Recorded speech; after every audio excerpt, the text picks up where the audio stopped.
பல்வேறு வகையில் பல ஆண்டுகளாக தொடர் நிகழ்வாக நடந்து கொண்டிருக்கிற ஒரு போராட்டம்.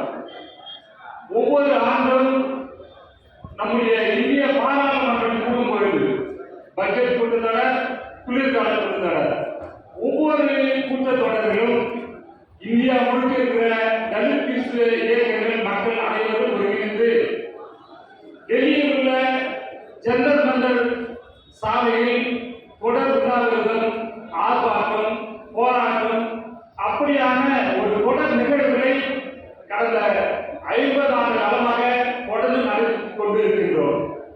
இங்கு பேசிய தலைவர்கள் நிறைய பேர் பேசுறப்ப சொன்னாங்க, ஆகஸ்ட் 10 கருத்து போராட்டம், ஆகஸ்ட் 10 கருத்து போராட்டம். இது வந்து சமீப காலமாக உருவான வார்த்தை. இந்த ஆகஸ்ட் 10 கருத்து தினம் அப்படின்றது இன்றைக்கு செங்கல்பட்டு மாவட்டத்துடைய ஆயராக, இந்த மண்ணில் பஞ்சமில்ல போராட்டத்தில் போராடிய இந்த மறைமாவட்டத்துடைய ஆயர் மேலும் நீதிநாதன் ஆணையர் அவர்கள் அகில இந்திய ஆயர் பேரவையுடைய பட்டியலிடத்தார் தலைவராக பொறுப்பேற்ற பிறகு இந்தியா முழுக்க இருக்கிற ஆயர்களையும் குருக்களையும் ஒருங்கிணைத்து இந்த போராட்டத்தை ஆகஸ்ட் 10 இந்தியா முழுக்க அதை கருப்பு தினமாக அனுசரிக்க வேண்டும் என்று ஒரு சட்டத்தை இந்தியா முழுக்க கொண்டு வந்த பிறகுதான் இந்த ஆகஸ்ட் கருப்பு தினம், ஆகஸ்ட் 10 கருப்பு தின போராட்டமாக உருமாறியது.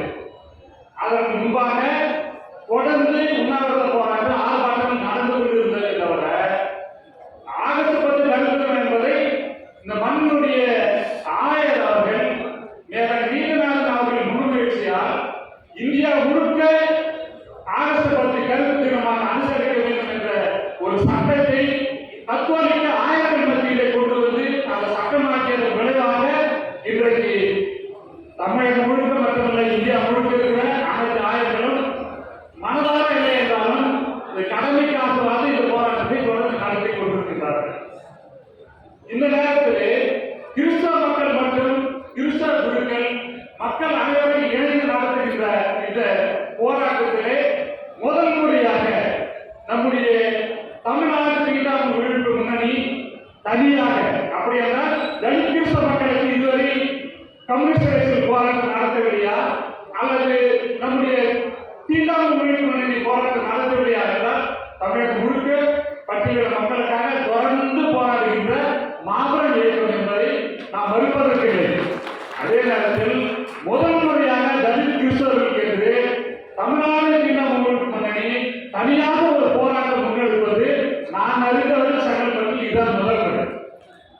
இதற்காக தமிழ்நாடு தீண்டாமை ஒழிப்பு முன்னணிக்கு நம்முடைய மனமார்ந்த நன்றியை தெரிவித்துக் கொள்கிறோம். ஏனென்றால் இங்கு அமர்ந்திருக்கிற பாலபாரதி அவர்கள் நம் பக்கத்திலே இருக்கிற தச்சூர் பகுதியிலே பாரதியார் அப்போது ஒருங்கிணைப்பாளராக இருந்த பொழுது மிகப்பெரிய போராட்டத்தை முன்னெடுத்தார்கள். நான் சார்ந்திருக்கிற ஆயுதங்களிலே நாங்கள் பாதிக்கப்பட்ட போது ஐயா சாமியுடைய எங்கள் பகுதிக்கு நேரடியாக வந்து நலமாடியவர்கள். ஆகையால் இந்த நேரத்திலே நம்முடைய தீண்டாமை ஒழிப்பு முன்னணிக்கு ஒரு வேறுபாலை முன்வையை நடைபெற்றிருக்கிறேன். இந்த ஆகஸ்ட் 10 போராட்டத்தில் மக்களாகிய நாங்களும் திருச்சபையாலும் இணைந்து போராடுகிற போது நீங்களும் அதில் இணைந்து போராடினால் அது அரசியல் பாதையை நோக்கி அரசியல் சட்டங்களை தரப்பெறுகின்ற போராட்டமாக அமையும் என்பதை இந்த நேரத்தில் வலியுறுத்தி அந்த போராட்டத்திலே நீங்களும் பங்கெடுக்க வேண்டும் என்று கூறி இந்த ஆர்ப்பாட்டத்தை பேசுகிற வாய்ப்புகளை நன்றி கூறி இழப்பார்கள்.